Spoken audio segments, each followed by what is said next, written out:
everyone, welcome to today's English lesson. Please write the date and the title into your book before we start. Okay, so quick recap, starter to get our brains into English gear. Get our brains into gear? I don't know, my brain's clearly not in gear today, is it?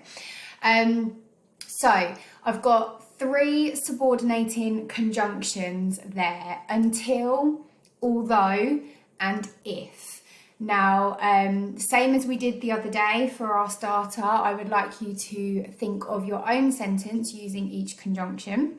And then I would like you to write the sentence with the conjunction in the middle of the sentence, and then also write the same sentence with the conjunction at the start of the sentence. So just to recap, I've done an example for you, and I have used the conjunction until.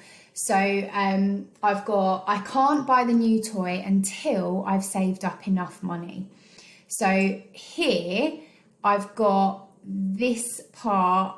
This is a special type of clause, and I wonder if you can remember the name of the clause. It begins with a subordinating conjunction. Can you remember the name of the clause? If you said subordinate clause, amazing. It is called a subordinate clause. And one thing we have to remember about a subordinate clause is that it does not make sense on its own. So I can't just have until I've saved up enough money with a full stop at the end. That's not a full complete sentence. It doesn't make sense on its own. I have to add it to a main clause for it to make sense. Okay, so I just gave away the answer to my next question there. My next question was going to be, what is this clause called? I wonder if you didn't catch on to the fact that I just said the answer, and if you can think of what it's called, if you can remember. It is called a main clause, and that main clause does make sense by itself. So I can't buy the new toy. That's a complete sentence that makes sense by itself. I could put a full stop at the end of that and it would still make sense. When I join that main clause to a subordinate clause, the subordinate clause then makes sense and it becomes a longer sentence. So I can't buy the new toy until I've saved up enough money. Now, what we can do is, as we know, we can take these 2 clauses and we can switch them around and put them in a different order. So instead of having the subordinate clause here second, we can actually switch it around so that we then have the subordinate clause here at the start with the subordinating conjunction at the beginning. And I've just covered up that comma, but that is really important there, that you then have a comma. When the subordinate clause comes first, oh dear, I've made that comma really messy, haven't I? Sorry. When the subordinate clause comes first, it's important that you then have a comma to separate the 2 clauses. You don't need a comma when the subordinate clause comes second because the conjunction is in the middle and that's what separates the 2 clauses. But when you have the subordinate clause at the beginning, you don't have anything here in the middle to separate the 2 clauses, so you put a comma in the middle, okay? All of that, what I just said about the comma and the names of the clauses and everything, doesn't matter if you don't remember that, but I'm giving you that information in case you do remember it. All that matters is that you can use these conjunctions in sentences of your own and that you are able to use them both in the middle of a sentence and at the start of a sentence, okay? So if all of the other stuff that I just said doesn't make any sense, don't worry, because we will learn it again. You will learn it again in year 4, year 5, year 6. We'll keep going over it. So it's really not a problem. The important thing is that you know how to use them in your writing. Okay. So I would like you to pause the video here and have a go at doing that with all 3 of these conjunctions. If you want to be even more super snazzy than you already are, you can do what I've done to my sentences, and you can draw circles around the two separate clauses so that you can show me what's the main clause and what's the subordinate clause. But don't worry if that sounds a bit too tricky and you're getting confused by that. Don't worry, just do the sentences, okay? Completely up to you. So pause the video here and have a go at that now. Off you go.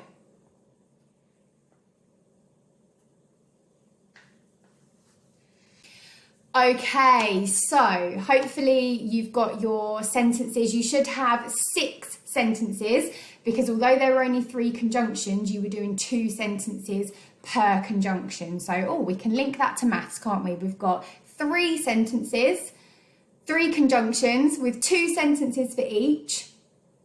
What calculation would that be, I wonder? It would be a multiplication calculation. It would be 3 times 2. So we would have 6 sentences altogether. So hopefully you've got your 6 sentences, and I look forward to seeing them on Seesaw. Okay, now today's English lesson is going to be influenced by this story here. It is a story called I Am Perfectly Designed, and it's a really lovely story. I'm not going to read it to you though, because you hear quite a lot of my voice and you're probably bored of it. So this link here I have put in the video description below the video. I have also posted it on page 2 of the activity on Seesaw.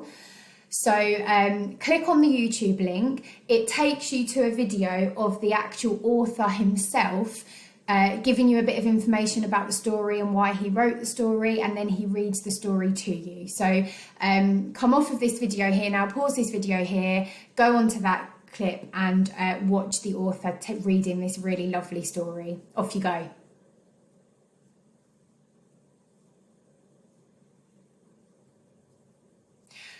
Okay, welcome back. So hopefully you were able to go on and click the link and listen to the story. It's a really lovely story. The message is just being happy in your own skin and realising that you are perfect just the way you are. So hopefully you will manage to get that message from it. So our English activity today is linked to that book. So we're going to use this book to help us to think about the theme of family, and to think about what kind of ingredients, what things do we need to make a happy family, okay? And you're going to have a go at creating your own list poem that is very similar to the magic box poem that you did yesterday and the day before. But this time, instead of it being a magic box, it's now going to be called My Happy Family. So that's the title for your poem, My Happy Family. And it will have the same structure as the magic box poem. So you will have the phrase at the top, in my happy family I will put, and then you will have 3 things that you will put into your happy family. So, some tips for you to write your poem. Now, yesterday's lesson and the day before, we went into a lot of detail about alliteration, using adjectives and prepositions to give more detail and create a picture in your reader's mind. So I'm not going to spend too much time going back into that detail that we did the other day. I'm hoping that you can remember that we did, that learning, and use that learning to help you in today's lesson. So that's what we always do. We try to build on our learning so that when you've had a go at doing something, you then can use that learning, remember it, and use it in other lessons, okay? So, some tips for writing. Think carefully about the words that you're going to choose to go into your poem, okay? Remember that the first word that you think of isn't always the best word, and probably isn't the best word. So it might be that you end up thinking of a word or an adjective or something to use, and then thinking to yourself, okay, that's the first thing that I've thought of. Now let's see if I can think of a better word to make that even better and an even clearer picture in my reader's mind, okay? Try to use alliteration. Hopefully you can remember what that means. If you can't, it means words starting with the same letter or sound. Try to include adjectives to describe things and give a picture in your reader's mind, and try to use prepositions to give more detail. Words like on, in, with, from, okay? So don't panic yet, because I'm going to show you an example first of all. So I'm not just going to say, off you go, start writing your poems. I'm going to take you through my thought processes and how I wrote my poem, so you can then hopefully do the same. So, first of all, the first thing I started by doing is I thought to myself, what are the things that I would want to put into a happy family? What are the important things to me in my family that we do that make me happy? So I had a little think about that. I actually created a mind map of different things. So you might want to start with a mind map just to get your ideas and your thoughts from your mind down onto the piece of paper to start with. And then I thought, okay, the first thing that came to my mind is a hug. Now, I know obviously at the moment, unfortunately, we can't hug very many people, but we can still hug the people who are in our household and who we live with. And I know that that's not always all of our family members. There are other family members who don't live with us who it would be lovely to hug at the moment. But I thought, to me, I love giving hugs. I love it when people hug me. There's nothing better than going around to see my mum and dad, and they just give me the most enormous hug, and it just makes me feel really warm and loved and happy. So that's my first thing that's going to go into my poem, is a hug. Now, you'll remember from yesterday or the day before lesson that this that we've started with is just a simple noun phrase. Okay, there's no description in there, no alliteration, no prepositions, no adjectives, nothing to make it interesting to my reader. It's just a hug. So that's not my finished piece, that's just my starting idea. Okay, I'm now going to think about how can I add more information and more detail to that to my reader. And when I think of a hug, I think of a bear hug. I think of an enormous, cuddly, all-encompassing bear hug that is just makes you feel like really tight and wrapped up and really safe. So I'm taking all of those ideas that I'm thinking of, and I'm going to try and add those into my sentence to make it a bit more interesting for my reader. So this is what I came up with. I came up with a monumental bear hug, like being wrapped in a cocoon. Okay, so I've gone from a hug and I've added in an adjective, which is monumental. That means enormous, really big, the biggest thing you can imagine. A monumental bear hug, so I've added that bit of detail in. And then I've added in this bit of information using the word like, and I've described what the hug makes you feel like. And it feels like being wrapped in a cocoon, a bit like when a caterpillar wraps itself into its cocoon and then emerges a butterfly. That's what I feel like when I go round and my mum and dad give me an enormous hug. So that's what's helped me come up with that line of my poem there, okay?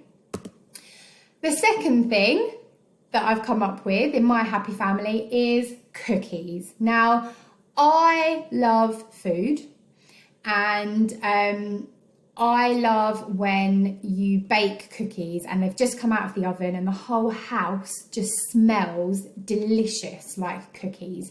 And to me, that's a happy family Sunday afternoon. You're all together, you've got cookies baking in the oven, and it just makes the whole house smell really lovely. So I've gone for cookies that I'm going to put in my happy family.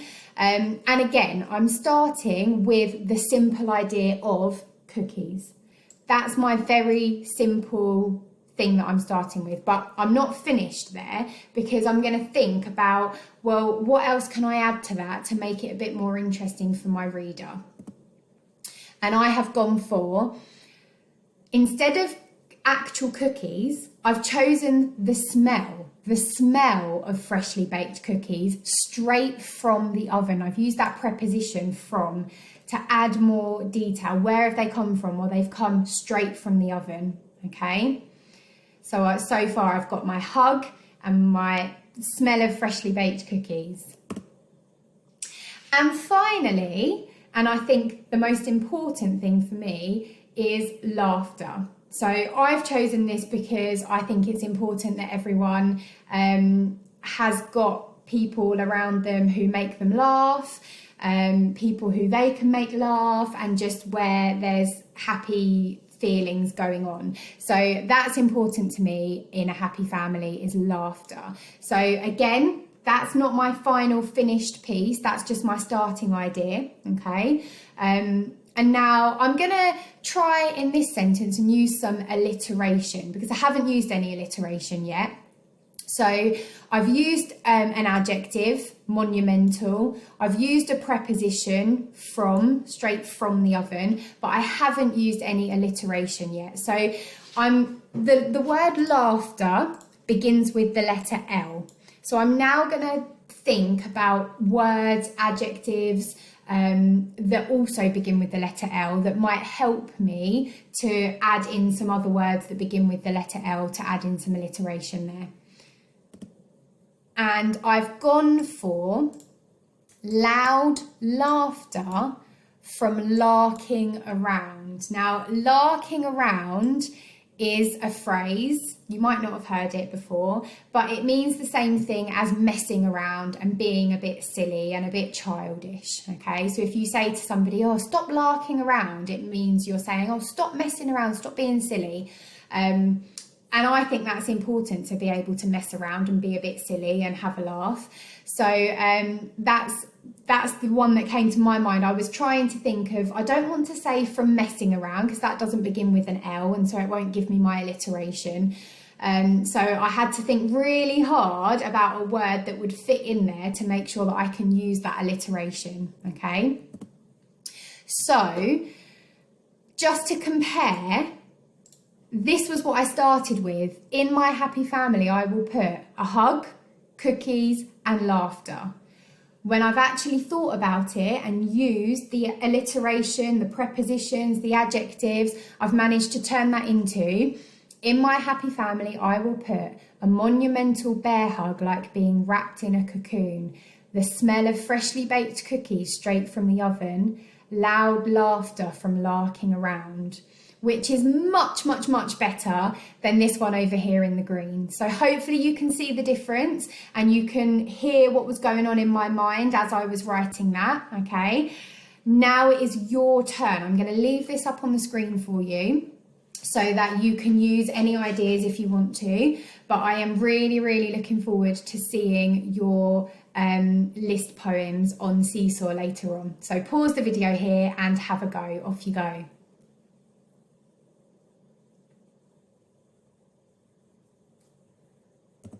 Okay, well done today, everybody. As I said, really looking forward to reading your poems, and keep up the good work.